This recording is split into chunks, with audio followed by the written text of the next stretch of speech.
चलो very good evening. आते हैं अपना first topic, that is fundamentals. That is partnership में फंडामेंटल्स। तो सबसे पहले अपन ये देखते हैं कि पार्टनरशिप का मतलब क्या होता है। पार्टनरशिप का मतलब 11th में अपन ने क्या पढ़ा था? Sole proprietorship form of business. 11th में अपन ने पढ़ा था sole proprietorship form of business, जिसमें एक सिंगल पर्सन बिजनेस कर रहा था। तो अपन ने क्या किया, उस सिंगल पर्सन के लिए सबसे पहले ट्रांजेक्शन्स को रिकॉर्ड करना सीखा। रिकॉर्ड कैसे किया? By passing journal entry. Record करने के बाद हमने क्या किया, उसको क्लासिफाई किया, मतलब हमने क्या बनाया, लेजर। ठीक है, क्लासिफाई किया, लेजर बनाया। लेजर बनने के बाद हमने उसकी समरी बनाई, ट्रायल बैलेंस। और इस ट्रायल बैलेंस के बेसिस हमने क्या बनाया, फाइनल अकाउंट्स। मतलब जिस चीज के लिए मैं अकाउंटिंग कर रहा था, that is trading and profit and loss account. और साथ ही साथ में हमने एक स्टेटमेंट बनाया जिसका नाम है position statement, that is balance sheet. ठीक है, तो 11th में अपन ने प्रॉफिट कैलकुलेट करना सीखा, पोजीशन निकालना सीखा।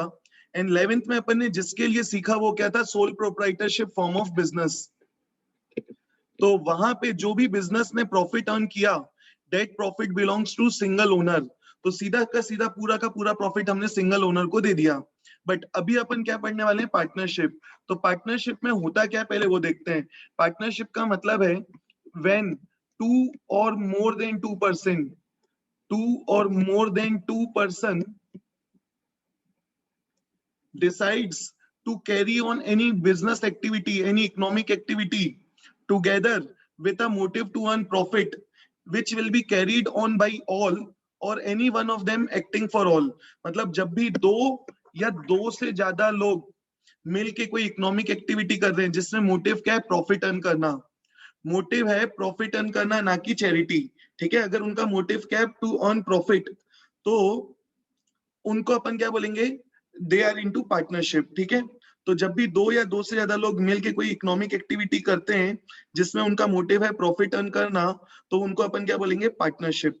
ठीक है, तो यहाँ पे बिजनेस जो भी प्रॉफिट अर्न करेगा वो हम कैसे कैलकुलेट करेंगे, जैसे अपन ने 11th में किया था, bye preparing trading and PNL account.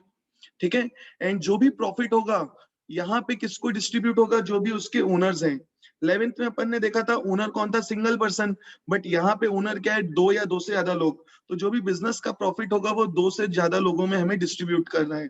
तो इस टॉपिक में अपन ये सीखेंगे कि हमने उस प्रॉफिट को डिस्ट्रीब्यूट कैसे किया। ठीक है, तो फंडामेंटल्स टॉपिक में हमें यही सीखना है। इसमें हमें ट्रेडिंग एंड पीएनएल अकाउंट नहीं बनाना है। ठीक है, हमें प्रॉफिट दिया होगा, उस प्रॉफिट को हमें किस में डिस्ट्रीब्यूट करना है, ओनर्स में। कैसे डिस्ट्रीब्यूट करना है वो सीखते हैं। तो सबसे पहले तुमको एक चीज बता रहा हूं, ध्यान से सुनना। सपोज दो लोग ए और बी ने डिसाइड किया कि वो मिलके कुछ बिजनेस एक्टिविटी करना चाहते हैं बाय वे ऑफ पार्टनरशिप। ठीक है, तो जब भी दो लोग या दो से ज्यादा लोग मिलके कोई इकोनॉमिक एक्टिविटी करते हैं तो पहले से कुछ चीज वो डिसाइड करेंगे, जिससे अपन क्या बोलते हैं, टर्म्स ऑफ पार्टनरशिप। जिसे अपन क्या बोलेंगे, टर्म्स ऑफ पार्टनरशिप।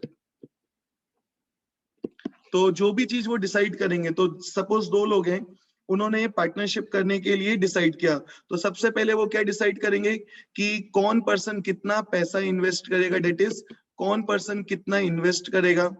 ठीक है, हम क्या बिजनेस करेंगे, कहाँ पे करेंगे। ठीक है, इसके अलावा कि वो प्रॉफिट किस रेशो में डिवाइड करेंगे, प्रॉफिट शेयरिंग रेशो। फिर क्या किसी पार्टनर को उनके कैपिटल के ऊपर इंटरेस्ट मिलेगा, क्या इंटरेस्ट ऑन कैपिटल। क्या किसी पार्टनर को salary commission bonus, salary commission या बोनस मिलेगा, जिसको अपन क्या बोलते हैं, रेमुनरेशन। क्या किसी पार्टनर को रेमुनरेशन मिलेगा या नहीं। ठीक है, क्या पार्टनर्स ड्राइंग्स कर सकते हैं, क्या ड्राइंग्स मतलब क्या वो अपना पैसा बिजनेस से विड्रॉ कर सकते हैं क्या। अगर ड्राइंग्स कर सकते हैं तो क्या उस पर इंटरेस्ट ऑन ड्राइंग्स चार्ज होगा। क्या कोई नया पार्टनर बिजनेस में आ सकता है। ठीक है, कोई पार्टनर बिजनेस में गया, कोई पार्टनर बिजनेस से जा रहा है रिटायरमेंट या दुनिया से जा रहा है, डेट इज डेथ, तो उस केस में उस पार्टनर का बैलेंस अमाउंट कैसे निकलेगा। ठीक है, बिजनेस के अकाउंट्स को कौन मेंटेन करेगा। क्या सभी पार्टनर्स बिजनेस में इन्वॉल्व हो सकते हैं क्या। ये सब चीज हम पहले से डिसाइड करेंगे, जिससे अपन क्या बोलते हैं, टर्म्स ऑफ पार्टनरशिप। ठीक है, तो जो भी चीज दो लोग बिजनेस स्टार्ट करने से पहले डिसाइड करते हैं उसको अपन बोलते हैं टर्म्स ऑफ पार्टनरशिप। और ये जो भी टर्म्स हैं ये ओरली भी हो सकता है, इट कैन बी ओरली और it can be in return. ठीक है, ज्यादा बेटर क्या है, it should be in return. Orally भी होगा तो भी चलेगा, रिटर्न में होगा तो भी चलेगा, but it will B preferable कि ये जो हमारा टर्म्स है पार्टनरशिप का वो रिटर्न में हो। एंड जो भी ये हमने टर्म्स डिसाइड किया है रिटर्न में, इसको अपन क्या बोलते हैं, पार्टनरशिप डीड। ठीक है, इससे अपन क्या बोलेंगे, पार्टनरशिप डीड। पार्टनरशिप डीड का दूसरा नाम है, इट इज पार्टनरशिप एग्रीमेंट भी बोल सकते हैं। ठीक है, पार्टनरशिप एग्रीमेंट या पार्टनरशिप डीड, तो ये चीज ध्यान रखना। तो जब भी दो या दो से ज्यादा लोग मिलके बिजनेस एक्टिविटी करते हैं तो बिजनेस स्टार्ट करने से पहले they will decide what will be the terms of their business, जिसको अपन क्या बोलते हैं, terms of business. These terms can be in oral or it can be in written. Most preferable क्या है कि it should be in written. क्यों होना चाहिए रिटर्न में, इन केस अगर फ्यूचर में पार्टनर्स के बीच में कंफ्लिक्ट होता है, तो कंफ्लिक्ट होगा तो हो सकता है जो भी हमने चीज आपस में म्यूचुअली ओरली डिसाइड की है, तो एक पार्टनर मना कर दे मैंने ये चीज बोली ही नहीं है, तो वहां पे हम ये प्रूव नहीं कर सकते कि हमने क्या डिसाइड किया। बट अगर कोई चीज रिटर्न में है तो वहां पे जो चीज डीड में लिखा होगा, जो एग्रीमेंट में लिखा होगा, हमें वही फॉलो करना पड़ेगा। इसीलिए इट इज प्रेफरेबल कि हमेशा कि जो भी हमारा एग्रीमेंट है it should be in return. ठीक है, सपोज अगर एग्रीमेंट रिटर्न में नहीं है तो क्या होगा, इन केस अगर पार्टनरशिप एग्रीमेंट रिटर्न में नहीं है तो क्या होगा, in case in the absence of partnership deed, in the absence of partnership deed क्या होगा, ध्यान से सुनना।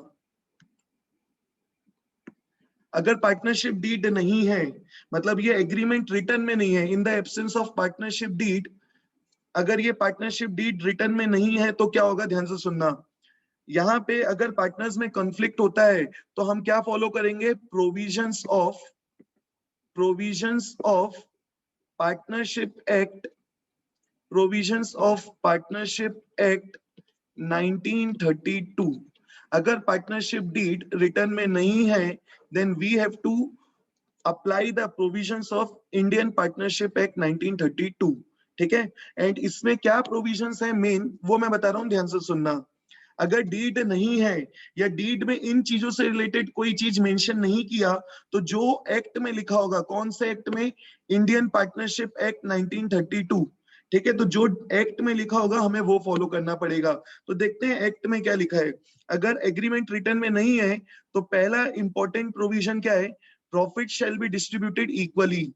Means profit shall be distributed, profit shall be distributed equally, मतलब सभी पार्टनर को प्रॉफिट इक्वली मिलेगा। ठीक है, सेकेंड इंपॉर्टेंट प्रोविजन क्या है, ध्यान से सुनना।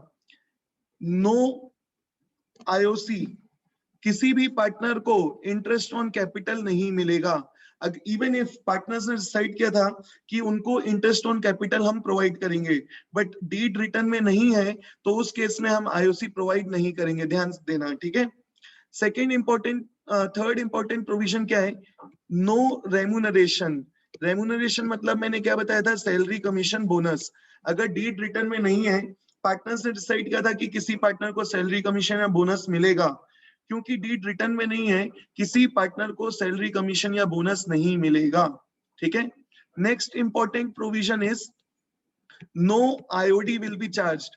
अगर पार्टनर्स ने ड्राइंग किया है तो उस ड्राइंग के ऊपर फर्म आईओडी चार्ज नहीं करेगा। ठीक है, पार्टनर्स ड्राइंग कर रहे हैं तो उस ड्राइंग के ऊपर बिजनेस उससे क्या चार्ज कर रहा है, आईओडी, इंटरेस्ट ऑन ड्राइंग्स। तो अगर डीड रिटर्न में नहीं है तो इंटरेस्ट ऑन ड्राइंग्स हम चार्ज नहीं करेंगे। ठीक है, and last and very important, और भी प्रोविजंस है बट हमें इतने ही याद रखना है। तो next and very important provision क्या है, ध्यान से सुनना। Interest on loan by partner, interest on loan by partner to firm to be provided at the rate 6% per annum। इसका मतलब क्या है, ध्यान से सुनना। अगर किसी पार्टनर ने बिजनेस को लोन दिया है, पार्टनर ने बिजनेस को लोन दिया है, तो उस लोन पे बिजनेस उसको क्या देगा, इंटरेस्ट कितना, 6% पर एनम के हिसाब से। सो ये 5 इंपॉर्टेंट प्रोविजंस हैं जो हमें याद रखना है, and these provisions are applicable in the absence of partnership deed. क्या है 5 प्रोविजंस, फिर से देखते हैं।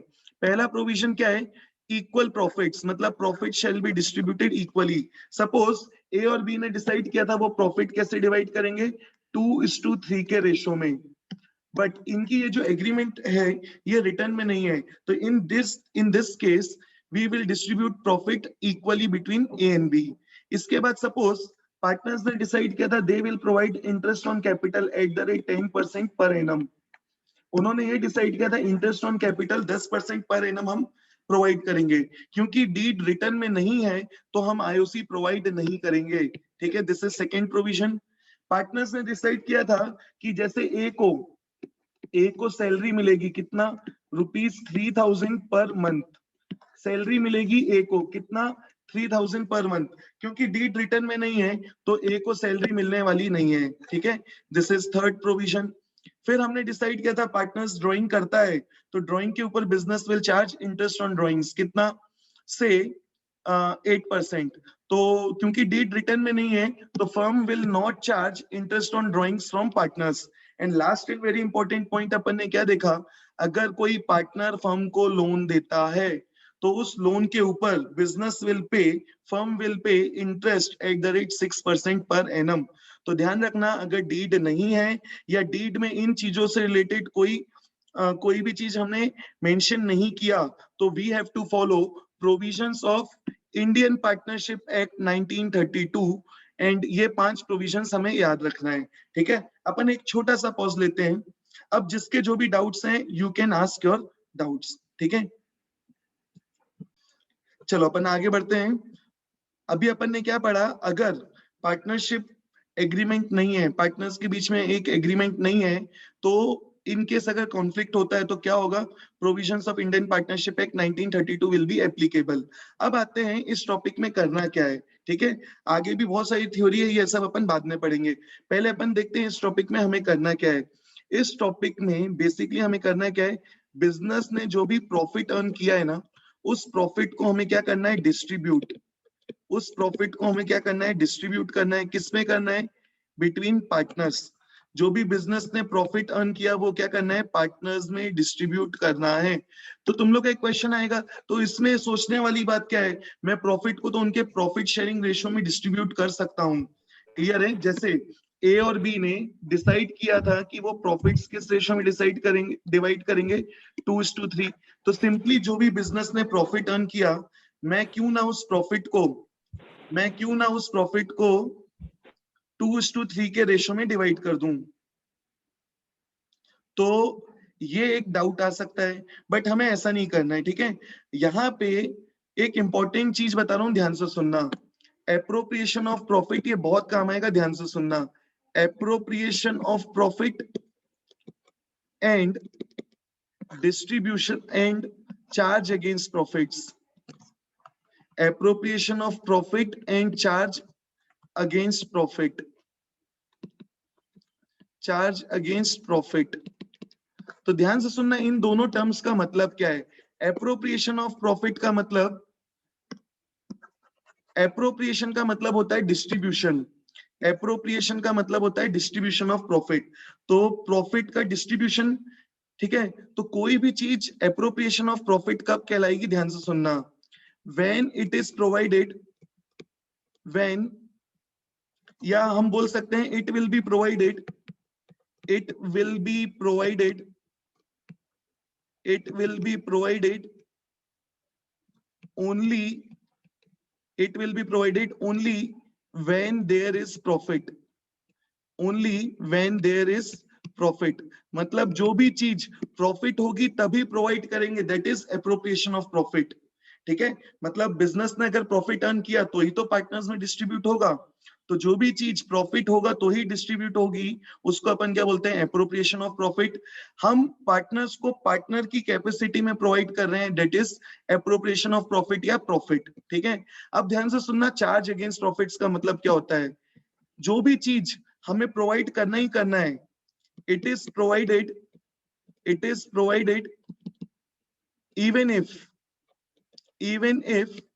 firm is incurring losses, even if firm is incurring losses, मतलब जो चीज हमें प्रोवाइड करना ही करना है, चाहे फर्म प्रॉफिट अर्न करे या लॉस इनकर करे, हमें प्रोवाइड करना ही करना है, तो उसको अपन क्या बोलते हैं, चार्ज अगेंस्ट प्रॉफिट। जैसे सैलरी ऑफ एम्प्लॉइज, ध्यान से सुनना, इसका एक एग्जांपल बता रहा हूं। सैलरी ऑफ एम्प्लॉय, सैलरी किसकी सैलरी, सैलरी ऑफ एम्प्लॉय। तो जो बिजनेस में एम्प्लॉय काम करता है उसकी सैलरी, बिजनेस प्रॉफिट अर्न करे या ना करे, हमें सैलरी प्रोवाइड करनी ही करनी है। जैसे बिजनेस का रेंट, बिजनेस प्रॉफिट अर्न करे या ना करे, हमें रेंट प्रोवाइड करना ही करना है। तो जो भी चीज चार्ज अगेंस्ट प्रॉफिट्स है उसको उसको अपन क्या करते हैं, वो एक्सपेंस है उसी ईयर में क्या कर देते हैं, क्लोज। कैसे क्लोज करते हैं, by transferring it to trading या पीएनएल अकाउंट। ये अपन ने 11th में सीखा है। आज अपन ने क्या देखा, एक नया term appropriation of profit, means जो भी चीज प्रॉफिट का डिस्ट्रीब्यूशन है। तो यहाँ पे वी शुड नो प्रॉफिट का मतलब क्या है। तो जो भी चीज हम पार्टनर को पार्टनर की कैपेसिटी में प्रोवाइड करते हैं उसको अपन क्या बोलेंगे, प्रॉफिट। तो ध्यान देना, पार्टनरशिप फर्म में जो भी पार्टनर्स ने प्रॉफिट अर्न किया, मैं उस प्रॉफिट को कैसे डिस्ट्रीब्यूट कर रहा हूँ, we are distributing profit in the name of IOC. मैं प्रॉफिट को अलग अलग नाम से डिस्ट्रीब्यूट कर रहा हूँ, और क्यों कर रहा हूँ उसका लॉजिक भी बताता हूँ। तो मैंने प्रॉफिट डिस्ट्रीब्यूट किया आईओसी के नाम से, मैंने प्रॉफिट का कुछ पार्ट डिस्ट्रीब्यूट किया रेम्यूनरेशन के नाम से, मैंने प्रॉफिट का कुछ पार्ट रिजर्व्स में ट्रांसफर कर दिया। रिजर्व्स क्या होता है, ध्यान से सुनना, रिजर्व्स मतलब प्रॉफिट का कुछ पार्ट अलग निकाल के रखना, जिसको हम फ्यूचर में किसी भी चीज के लिए, किसी भी कंटिंजेंसीज के लिए, किसी भी एक्सपेंशन पर्पस के लिए यूज कर सकते हैं। एंड इसके बाद भी अगर कुछ बच गया तो उसको अपन क्या बोलते हैं, सरप्लस, जो पार्टनर्स आपस में डिस्ट्रीब्यूट कर देंगे उनके प्रॉफिट शेयरिंग रेशो में। तो यहाँ पे पार्टनरशिप में जो भी बिजनेस ने प्रॉफिट अर्न किया, उस प्रॉफिट को मैं अलग अलग नाम से डिस्ट्रीब्यूट कर रहा हूँ। कैसे, आईओसी के नाम से, सैलरी कमीशन बोनस के नाम से, मैं कुछ पैसा अलग निकाल के रख रहा हूं जिसको हम फ्यूचर में यूज कर सकें किसी भी चीज के लिए। और उसके बाद भी अगर कुछ बच गया जिससे अपन क्या बोलेंगे, सरप्लस, वो हम डिस्ट्रीब्यूट करेंगे उनके प्रॉफिट शेयरिंग रेशो में। ऐसा क्यों होता है, उसका लॉजिक क्या है, ध्यान से सुनना। सपोज ए और बी दो पार्टनर्स थे, उन्होंने क्या किया, बिजनेस में उन्होंने डिसाइड किया है वो कितना पैसा इन्वेस्ट करेंगे। सपोज उन्होंने डिसाइड किया है कि ए इन्वेस्ट करेगा, ए के पास पैसा बहुत है, ए ने डिसाइड किया है कि वो इन्वेस्ट करेगा 10 लाख रुपए, और बी के पास दिमाग ज्यादा है, पैसा कम है, तो बी ने डिसाइड किया है वो बिजनेस में इन्वेस्ट कितना करेगा, सिर्फ 2 लाख रुपए, क्योंकि बी के पास पैसे नहीं है बट उसके पास आइडिया है, उसको नॉलेज है बिजनेस कैसे करना है, इसीलिए दोनों ने डिसाइड किया वो मिलके बिजनेस करेंगे। बट उन्होंने ये डिसाइड किया कि वो प्रॉफिट कैसे शेयर करेंगे, आधा आधा। इवन दो दोनों ने अलग अलग अमाउंट इन्वेस्ट किया है, A is investing 10 lakh rupees and B is investing rupees only 2 lakh, but उन्होंने क्या डिसाइड किया है, वो प्रॉफिट कैसे डिवाइड करेंगे, इक्वली। ठीक है, तो यहाँ पे ध्यान देना, उन्होंने तो डिसाइड कर लिया प्रॉफिट इक्वली डिस्ट्रीब्यूट करेंगे, बट यहाँ पे ए ने बिजनेस में कुछ पैसा, कुछ चीज ज्यादा इन्वॉल्व की है, उन्होंने बिजनेस में कुछ ज्यादा कंट्रीब्यूशन दिया है, क्या, कैपिटल का। तो यहाँ पे ए को कुछ चीज एक्स्ट्रा मिलनी चाहिए, तो वो हमने एक्स्ट्रा रिवॉर्ड उसको कैसे दिया, इंटरेस्ट ऑन कैपिटल के फॉर्म में। तो सपोज फर्म ने डिसाइड किया कि वो इंटरेस्ट ऑन कैपिटल प्रोवाइड करेंगे 10% पर एनम। तो यहाँ पे ध्यान देना, बिजनेस जो भी प्रॉफिट अर्न करेगा उसमें से अपन क्या प्रोवाइड करेंगे, इंटरेस्ट ऑन कैपिटल। तो जिस पार्टनर ने जितना पैसा इन्वेस्ट किया उसके अकॉर्डिंगली उसको क्या मिल जाएगा, इंटरेस्ट। ए ने ज्यादा पैसा इन्वेस्ट किया है तो he will get more interest, B ने कम पैसा इन्वेस्ट किया है उसको कम इंटरेस्ट मिलेगा। तो इस तरीके से ए को उसके एक्स्ट्रा कंट्रीब्यूशन के लिए क्या मिल गया, extra reward in the form of IOC. अब यहाँ पे ध्यान देना, सपोज ए बिजनेस में, बी बिजनेस में क्या कर रहा है, बहुत मेहनत कर रहा है, ठीक है, बहुत टाइम लेता है बिजनेस को, तो हमने डिसाइड किया था कि बी को हम सैलरी देंगे कितनी, से ₹5,000 पर मंथ। ठीक है, बी को उसकी सर्विसेज के लिए फर्म ने डिसाइड किया है कि firm will pay 5,000 per month की सैलरी, क्योंकि बी बिजनेस में क्या कर रहा है, बहुत ज्यादा एक्टिवली पार्टिसिपेट कर रहा है। तो अगर वो एक्टिवली पार्टिसिपेट कर रहा है तो उसको कुछ एक्स्ट्रा रिवॉर्ड मिलना चाहिए, तो वो एक्स्ट्रा रिवॉर्ड हमने कैसे दिया, bye way of salary, commission या बोनस, ठीक है। फिर हमने क्या किया, प्रॉफिट का कुछ पार्ट कहाँ ट्रांसफर कर दिया, रिजर्व्स में। से हमने डिसाइड किया प्रॉफिट का 10% या से प्रॉफिट का 15% अमाउंट हम निकाल के रखेंगे। इन केस फ्यूचर में हमें कुछ बिजनेस एक्सपेंड करना है, और अगर मैं पूरा का पूरा प्रॉफिट ओनर्स में डिस्ट्रीब्यूट कर दूं तो बिजनेस के पास कुछ भी पैसा नहीं बचेगा, तो या तो हमें बोरो करना पड़ेगा या हम ओनर्स को बोलेंगे और पैसा इन्वेस्ट करो। तो instead of distributing the whole profit, हमने क्या डिसाइड किया, प्रॉफिट का कुछ पार्ट अलग निकाल के रख लो रिजर्व्स के नाम में, जिसको हम फ्यूचर में किसी भी चीज के लिए यूज कर सकते हैं। फिर इसके बाद अगर कुछ बच गया, इसके बाद भी कुछ बच गया जिसे अपन क्या बोलेंगे, सरप्लस, तो वो सरप्लस हम पार्टनर्स में डिस्ट्रीब्यूट कर देंगे उनके प्रॉफिट शेयरिंग रेशो में, ठीक है। तो यहाँ पे ध्यान देना, हमने बिजनेस के प्रॉफिट को अलग अलग नाम से डिस्ट्रीब्यूट किया है, that is IOC, that is salary, commission, bonus, remuneration, by way of transferring it to reserves, और उसके बाद भी बच गया तो वो उनके प्रॉफिट शेयरिंग रेशो में। तो इस टॉपिक में हमें सीखना है प्रॉफिट को हमने पार्टनर्स में डिस्ट्रीब्यूट कैसे किया। इस टॉपिक में हमें यही सीखना है कि हमने पार्टनर्स में ये प्रॉफिट को डिस्ट्रीब्यूट कैसे किया, ठीक है। तो 11th में हमने ये सीखा था प्रॉफिट कैलकुलेट कैसे करना है। कैलकुलेट कैसे करना है, by preparing trading and PNL account. Trading and PNL account से हमने क्या बनाया था, net profit. I hope so सबको याद है 11th का। 11th में हमने ट्रेडिंग पीनल अकाउंट बनाया था। ट्रेडिंग अकाउंट से हमें क्या मिलता था,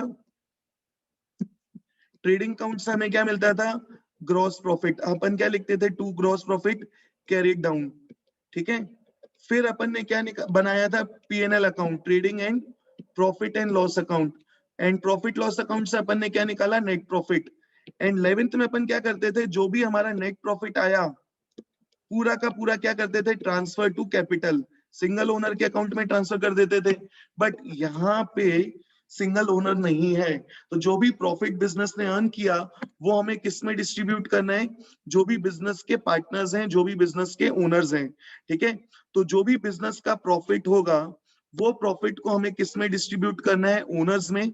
तो उसके लिए अपन क्या करेंगे, एक सेपरेट अकाउंट बनाएंगे, ठीक है। तो वो सेपरेट अकाउंट क्या है, प्रॉफिट एंड लॉस अकाउंट का एक्सटेंशन। जैसे ट्रेडिंग अकाउंट का एक्सटेंशन क्या होता था, पीएनएल अकाउंट। अगर याद हो 11th में अपन ने यही किया था, ट्रेडिंग अकाउंट बनाया, उससे अपन ने क्या निकाला, ग्रॉस प्रॉफिट। उसका एक्सटेंशन क्या था, प्रॉफिट एंड लॉस अकाउंट, ठीक है। इससे हमने क्या निकाल लिया, हमारा net profit.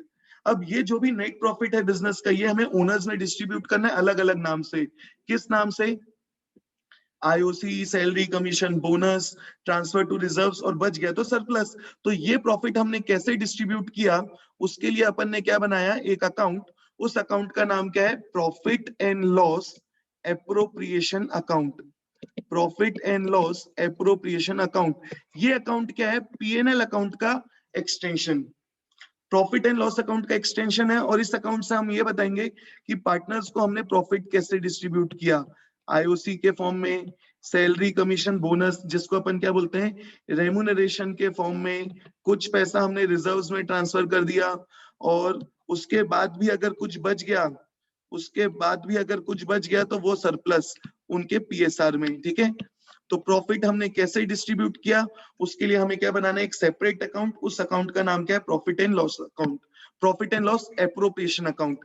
Profit and loss appropriation account क्या होता है, अभी सिंपली इतना याद रखो, it is the exchange, it is the extension of, it is the extension of profit and loss account, ठीक है।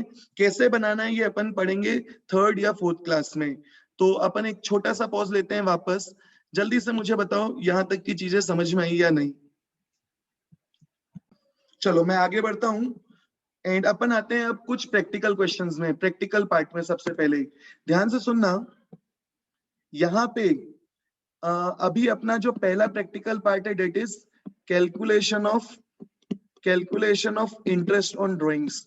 तो सबसे पहले यू शुड नो ड्राइंग्स का मतलब क्या होता है। 11th में अपन ने पढ़ा था, अगर पार्टनर बिजनेस से पर्सनल यूज के लिए कुछ पैसा विड्रू करता है, उसे अपन क्या बोलते हैं, ड्राइंग्स। अब यहाँ पे ध्यान देना, ड्राइंग्स दो टाइप की होती है। ड्राइंग्स दो टाइप की क्या होती है, एक होता है drawings against profit, drawings against profit, and एक होता है ड्राइंग्स अगेंस्ट कैपिटल। दोनों का मतलब क्या है होता है वो भी मैं बता रहा हूं, ध्यान से सुनो। एक होता है ड्रॉइंग्स अगेंस्ट प्रॉफिट और एक होता है ड्रॉइंग्स अगेंस्ट कैपिटल। तो ड्रॉइंग्स अगेंस्ट प्रॉफिट का मतलब, अभी अपन ने क्या देखा, पार्टनर्स को हमने प्रॉफिट डिस्ट्रीब्यूट किया, कैसे? आईओसी के नाम से। पार्टनर्स को हमने प्रॉफिट डिस्ट्रीब्यूट किया रेम्यूनरेशन के नाम से, और उसके बाद भी अगर कुछ बच गया तो सरप्लस। ठीक है, तो ये जो मैंने profit in between the year या ड्यूरिंग द ईयर मैंने पार्टनर्स को प्रोवाइड किया है, पार्टनर अगर यही पैसा विड्रू करता है उसको अपन क्या बोलेंगे? Drawings against profit. मींस जो भी चीज हमने पार्टनर को ड्यूरिंग द ईयर प्रोवाइड किया है, पार्टनर अगर यही पैसा विड्रू करता है उसे अपन क्या बोलेंगे? Drawings against profit. तो अब तुम्हारे मन में क्वेश्चन आ रहा होगा कि ड्रॉइंग्स अगेंस्ट कैपिटल का मतलब क्या है? अगर पार्टनर बिजनेस से परमानेंटली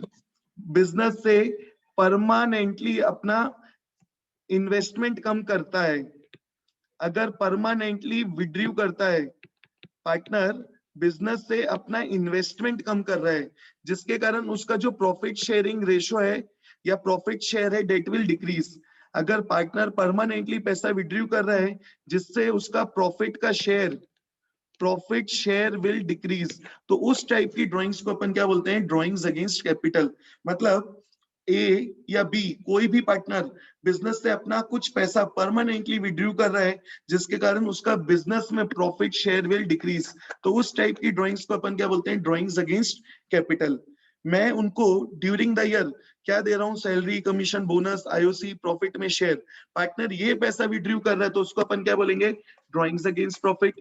अगर पार्टनर बिजनेस से परमानेंटली अपना पैसा विड्रू कर ले तो उसे अपन क्या बोलेंगे? Drawings against capital. ठीक है, तो ड्राइंग्स दो टाइप की होती है, ध्यान रखना। मैंने ऐसा क्यों बताया, ध्यान से सुनना। क्योंकि हम आईओडी किसके ऊपर चार्ज करेंगे? Only drawings against profit. IOD is charge on drawings against profit. Drawings against profit.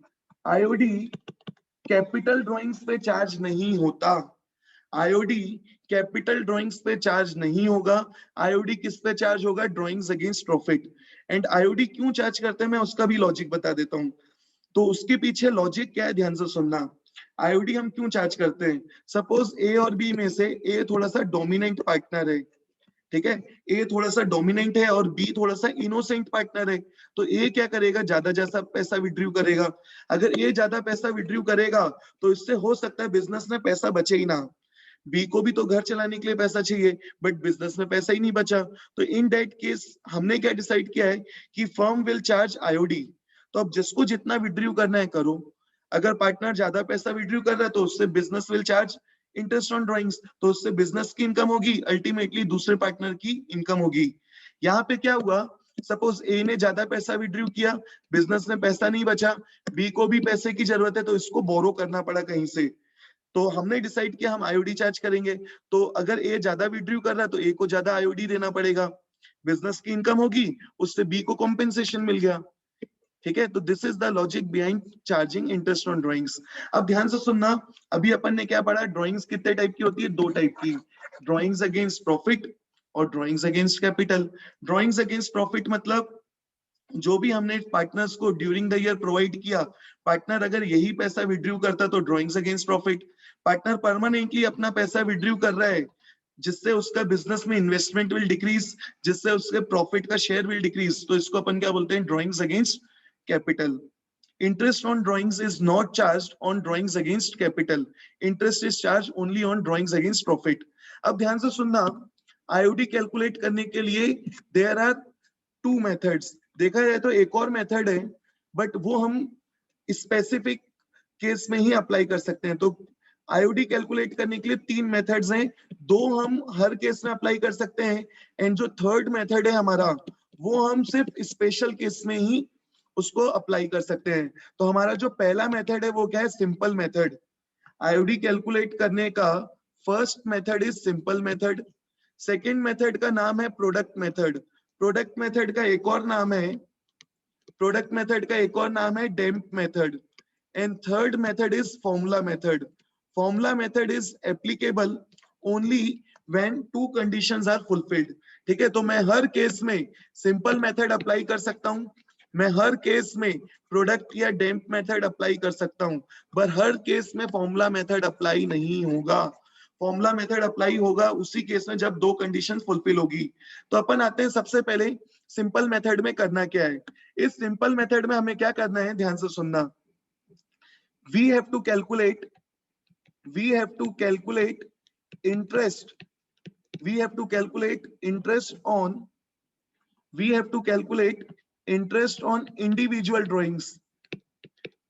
on individual drawings, from the date of drawing. We have to calculate interest on individual drawings from the date of drawing till year end,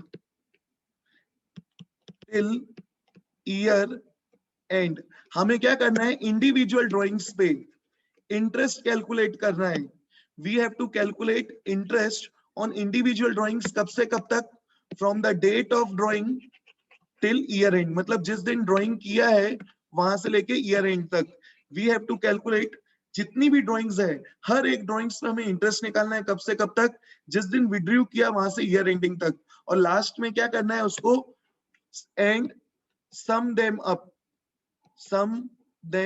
up, मतलब हर एक drawing पे interest निकालो कब से कब तक, जिस दिन विड्रू किया वहां से ईयर एंडिंग तक, जिस दिन विड्रू किया वहां से ईयर एंडिंग तक, और उसको क्या कर दो, टोटल। ठीक है, तो सिंपल मेथड बहुत इजी है। सिंपल मेथड में हमें करना क्या है, ध्यान से सुनना। We have to calculate interest on individual drawings, from the date of drawing till year end, मतलब जिस दिन विड्रू किया वहां से ईयर एंडिंग तक का इंटरेस्ट निकालो और उसका टोटल निकाल लो। तो दिस इज योर आईओडी।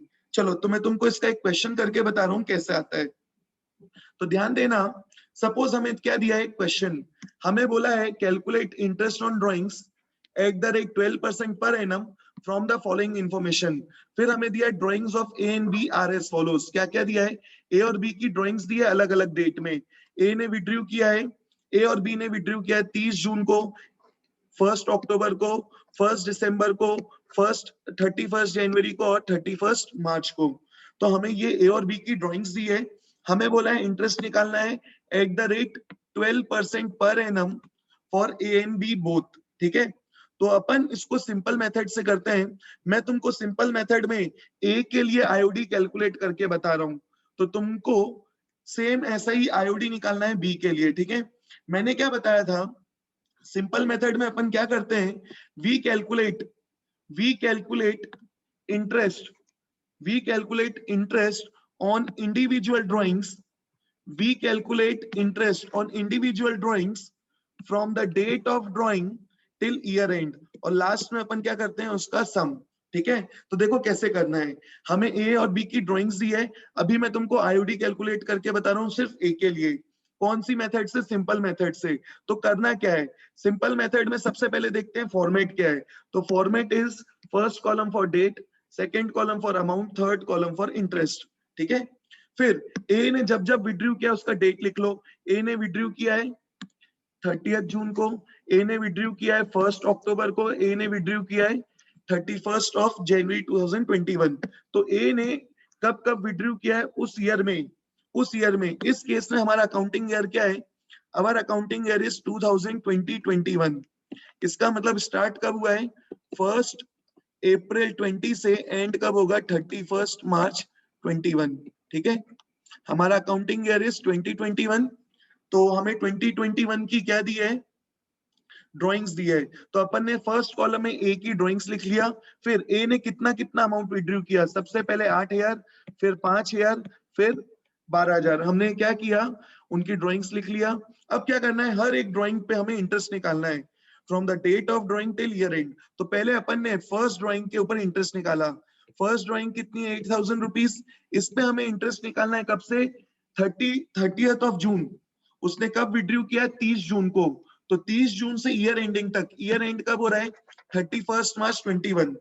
तो 30 जून से 31 मार्च 21 तक का इंटरेस्ट निकालना है, and rate of interest is 12%। तो देखो कैसा आएगा, amount withdrawn into rate upon 100 मतलब 12 अपॉन 100 इंटू यहाँ पे हमें इंटरेस्ट निकालना है from the date of drawing till year and.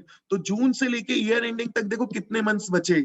June complete हो चुका है तो जून को काउंट मत करना, जून खत्म।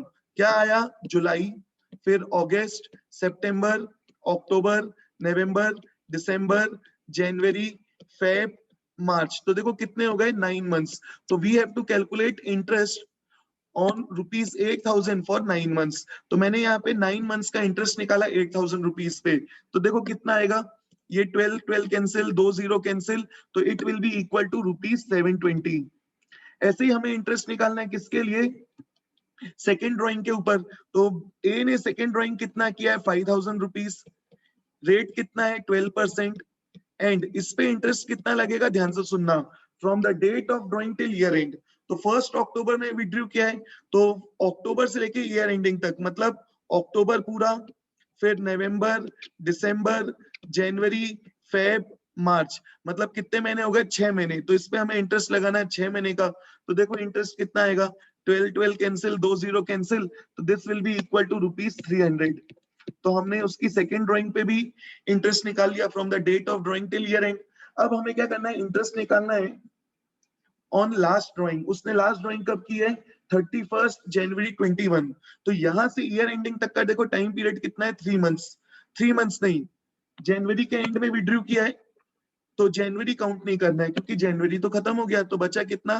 फेब और मार्च मतलब 2 मंथ्स। तो आखिरी ड्राइंग के ऊपर डेट इज रुपीज 12,000 के ऊपर हमें इंटरेस्ट कैलकुलेट करना है 12% के हिसाब से।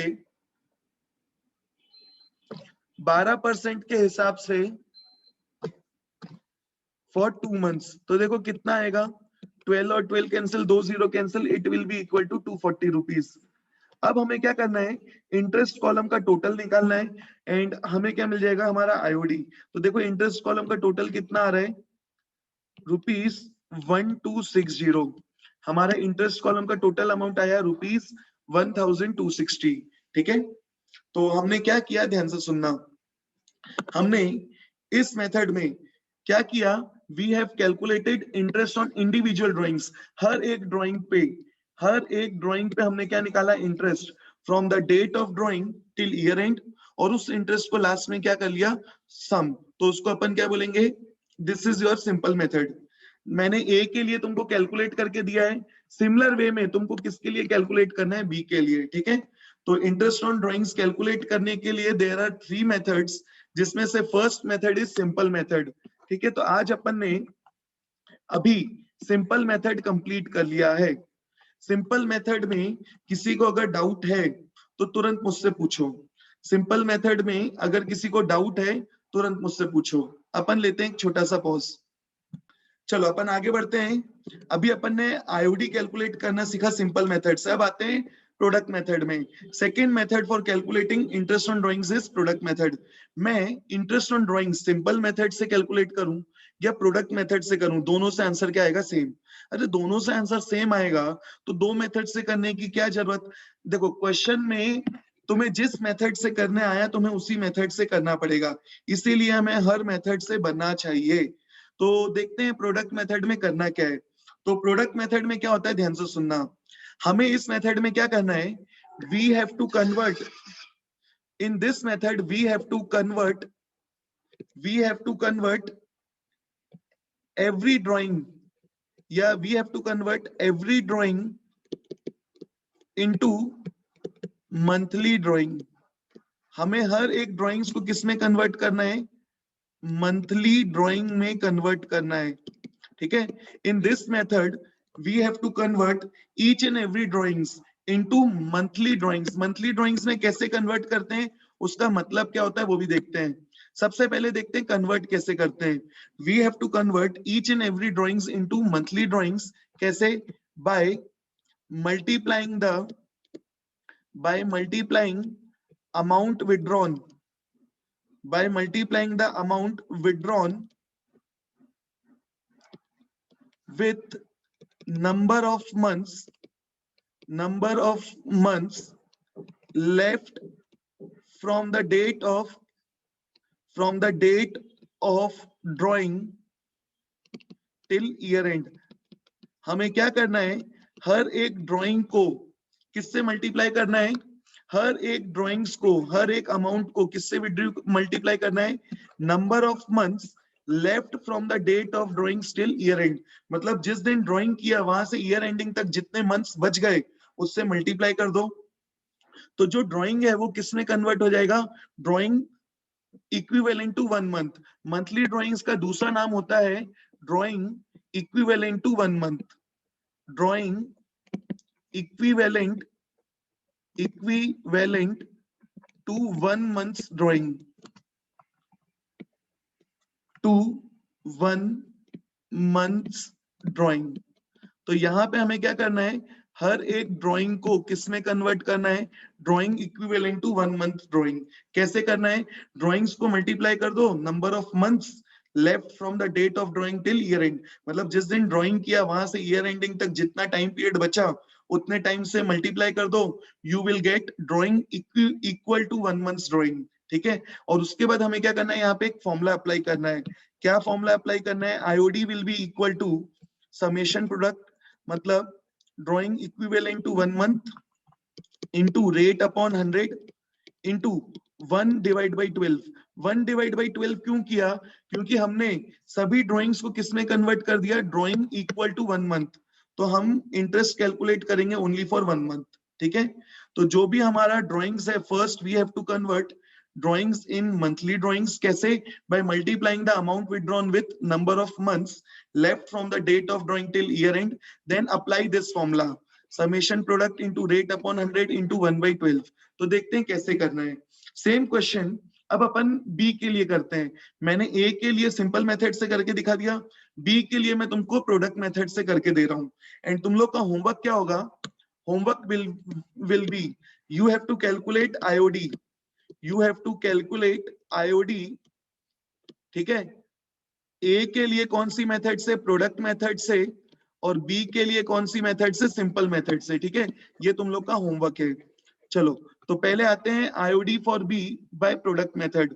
तो सबसे पहले क्या करना है, प्रोडक्ट मेथड का फॉर्मेट, प्रोडक्ट मेथड का दूसरा नाम क्या था, डेम्प। तो डेम्प से ही उसका फॉर्मेट बनता है डेट, अमाउंट, मंथ्स और प्रोडक्ट। ठीक है, फिर हमें क्या करना है, बी ने कब कब विड्रू किया उसका डेट लिख लो। तो देखो बी की ड्राइंग्स कब कब है, बी ने पहली ड्राइंग 30 जून को किया, दूसरी ड्राइंग 1 अक्टूबर को, तीसरी ड्राइंग 1 दिसंबर 2020 एंड आखिरी ड्राइंग 31 मार्च 2021। तो उसकी ड्राइंग्स विद अमाउंट लिख लो।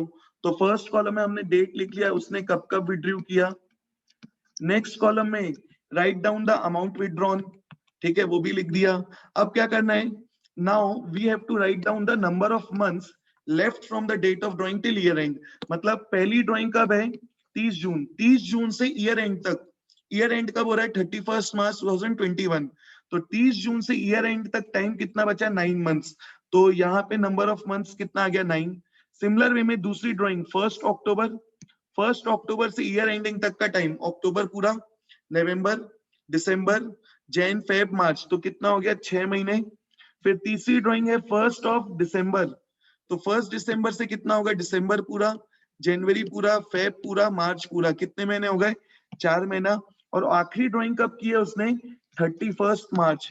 ईयर एंड कब हो रहा है, 31 मार्च 21। तो आखिरी मंथ से ईयर एंडिंग तक का टाइम कितना है, 0 मंथ्स।